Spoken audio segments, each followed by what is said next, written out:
मुझे यहाँ आपने आमंत्रित किया, इसके लिए मैं आपका बहुत बहुत आभार प्रकट करता हूँ। और चूँकि मैं सिरियरी गांव से ही हूँ और मेरे लिए ये परिवेश बिल्कुल नया नहीं है, और 1993 में मैंने मेरे मेरी शैक्षिक जीवन की शुरुआत राजकीय उच्च प्राथमिक विद्यालय भीमालिया से की थी, तृतीय श्रेणी अध्यापक के रूप में।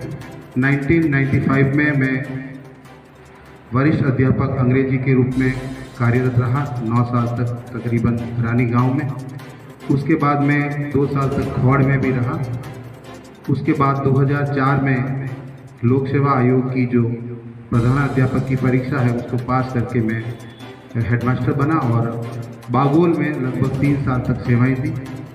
उसके बाद मैं 2006 से 2009 तक मैंने सारण में अपनी सेवाएं दी, यही हमारा एरिया। उसके बाद कुछ समय के लिए मैं शेखावास भी रहा। उसके बाद 3.5 साल तक मैं सियाट में रहा। फिर 2013 की डीपीसी से मैं प्रिंसिपल बना और मुझे गुड़ा बीजा लगाया गया और वहाँ मैं कुछ समय के लिए रहा। कुछ समय के लिए मैं डाइट में भी रहा। उसके बाद में मेरे इस शैक्षिक जगत की जो सबसे लंबी पारी है वो मैंने गुड़ा कल्ला में खेली 2013 अगस्त से और ये 27 जून 2025 तक। साथियों, मैं आपको ये बात बताना चाहूँगा कि हम मूल रूप से शिक्षक हैं और मैं आज भी अपने आप को एक शिक्षक मानता हूँ। मैं जहाँ भी जाता हूँ, मेरा एक बहुत प्रिय कोटेशन है जो मैंने आचार्य चाणक्य से सीखा है कि शिक्षक कभी साधारण नहीं होता, प्रलय और निर्माण उसकी गोद में पलते हैं। मुझे गर्व है कि मैं एक शिक्षक हूँ। तो शिक्षक अपने भीतर के शिक्षक को बनाए रखना, ये हमारा वजूद है।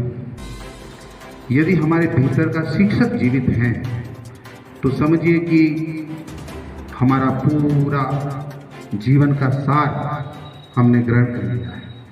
और इस शिक्षक को जीवित रखने के लिए हमें जैसा कि जो पद मिला है, जो दायित्व मिले हैं, उन्हें पूरी निष्ठा और समर्पण भाव के साथ करने की आवश्यकता है। साथियों, मैं ये भी जानता हूँ कि जैसे जैसे समय आ रहा है वैसे वैसे बहुत नई नई चुनौतियों का हमें सामना करना पड़ रहा है। मुझे अच्छी तरह मालूम है, क्योंकि मैं कह रहा हूँ नहीं, मैं अपने आप को अभी भी एक शिक्षक ही मानता हूँ। तो बहुत सारे दूसरे काम भी हम लोगों को करने पड़ते हैं, क्योंकि हम राजकीय सेवा में हैं और हम नौकर की भूमिका में हैं। तो हमारा दायित्व बनता है कि हम उन सभी कार्यों को प्राथमिकता के साथ करेंगे। लेकिन जो हमारा मुख्य काम है वो काम है बच्चों को शिक्षण कराना, विद्यार्थियों को शिक्षा देना। ये हमारा सबसे महत्वपूर्ण काम है। कहीं न कहीं जब उस कार्य को हटा दिया जाए तो ऐसा लगता है कि जिस काम के लिए हमें लगाया गया है उन उद्देश्यों को हम कभी पूरा नहीं कर सकते। एक छोटा सा प्रसंग मैं आपको सुनाना चाहूँगा है, ताकि हमारा गरीब तबके का जो बच्चा है, poorest of the poor family से आने वाला बच्चा है, हम सभी सरकारी विद्यालयों में पढ़ाने वाले शिक्षकगण हैं, हम जानते हैं कि हमारे विद्यालय में आने वाला बच्चा किस पृष्ठभूमि का है। ये हमारे मन में अच्छी तरह हमें मालूम है। तो आपसे मेरा अनुरोध रहेगा कि हमें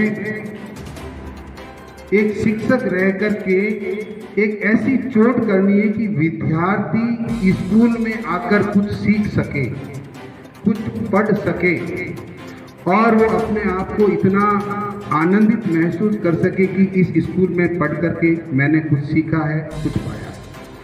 तब तो हमारी सार्थकता है। अन्यथा हम चोट कहीं और कर रहे हैं और परिणाम लाने की बात कर रहे हैं, ये बात अधूरी रहेगी। हम अपने सपनों को कभी साकार नहीं कर सकेंगे। मैं आपको फिर से कह रहा हूँ, बहुत सी चुनौतियाँ हैं, बहुत से स्ट्रगल हैं, बहुत से दूसरे काम भी हैं, लेकिन फिर भी हम लोगों का दायित्व बनता है कि हम पूरे मनोयोग के साथ, पूरी निष्ठा के साथ, समर्पण के साथ उन विद्यार्थियों के लिए काम करें जो विद्यार्थी हमारे स्कूल में पढ़ने के लिए आते हैं। तेरा वैभव अमर रहे माँ, हम दिन चार रहे न रहे। ये बात कब सार्थक होगी? जब हम पूरे दिल से, पूरे मन से इस काम में लगेंगे। तो मेरे सभी साथियों से मेरा ये निवेदन है कि हम इस और पूरा ध्यान दें।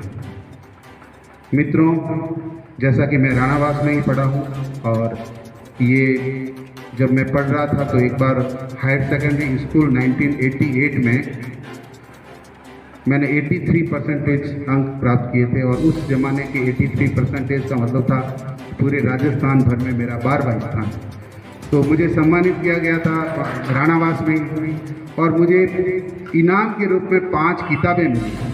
आज भी वो किताबें मेरे पास हैं, आचार्य महाप्रज्ञ जी की लिखी हुई किताबें, उनको मैंने पढ़ा। बहुत अच्छी बातें किताबों में लिखी हुई। किताबें तो जीवन का सारांश है। मैं मेरे बच्चों को भी बताता था और जब भी आपकी स्कूल में आऊँगा तो मैं बच्चों को इस आशय की जानकारी दूंगा कि किताबें हमारे जीवन में कितनी महत्वपूर्ण है। तो मैंने उन किताबों में उनका एक कोटेशन बहुत जो मेरे जीवन में मैंने उसको लिया है कि सम्मान पाने का प्रयास मत करो, सम्मान योग्य कार्य करो। हमें कहीं सम्मान पाने की ज़रूरत नहीं है, हमें केवल सम्मानजनक काम करना है। ये काम करेंगे तो सम्मान स्वतः ही खींचा चला आएगा। सम्मान के लिए पीछे जाने की